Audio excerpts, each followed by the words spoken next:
Iran ও ইসরায়েলের মধ্যে চলমান উত্তেজনা সামরিক সংঘর্ষে রূপ নিয়েছে। সেখানে ইতিহাস, কূটনীতি, আঞ্চলিক আধিপত্য, শুধুমাত্র দুটি দেশের মধ্যে কিন্তু দ্বন্দ্ব নয়, রাজনৈতিক দ্বন্দ্বেরও প্রতিফলন হচ্ছে এই সামরিক সংঘাতের মধ্যে দিয়ে। দেখুন,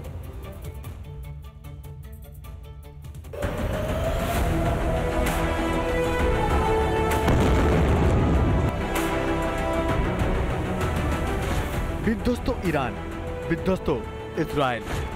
এই যুদ্ধ পরিস্থিতিতে কে এগিয়ে, ইরান না ইসরায়েল?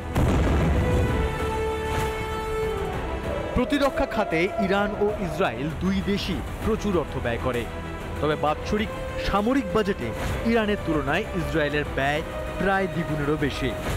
প্রতিরক্ষা খাতে ইসরায়েলের বাজেট $2,440 কোটি, ইরানের বাজেট $995 কোটি।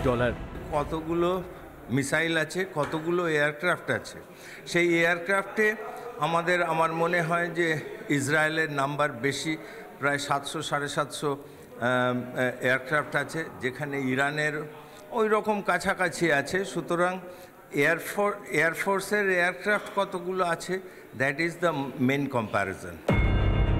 সৈন্য সংখ্যায় এগিয়ে আছে ইরান। ইরানের সেনার সংখ্যা 11,80,000, ইসরায়েলের সেনার সংখ্যা 6,70,000।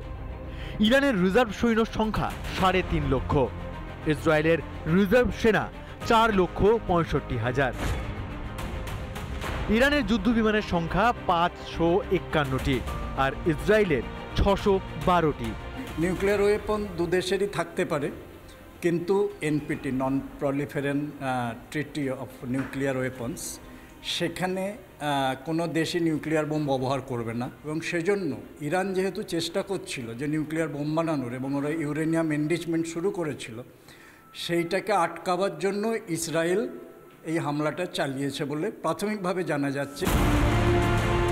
বিশ্বের 9টি দেশের কাছে প্রায় 12,512টি পারমাণবিক অস্ত্র রয়েছে, তার মধ্যে একটি দেশ হলো ইসরায়েল। এই পরিস্থিতিতে পশ্চিমী দুনিয়ার দাবি, লুকিয়ে ইউরেনিয়াম মজুত করে পরমাণু অস্ত্র তৈরি করছে ইরান। রিপাবলিক বাংলা। নানা ধরনের কন্টেন্ট দেখার জন্য লাইক করুন, শেয়ার করুন আমাদের ফেসবুক পেজ, সাবস্ক্রাইব করুন আমাদের ইউটিউব চ্যানেল। পাশাপাশি অন্যান্য ব্রেকিং নিউজের জন্য অবশ্যই চোখ রাখুন রিপাবলিক বাংলায়।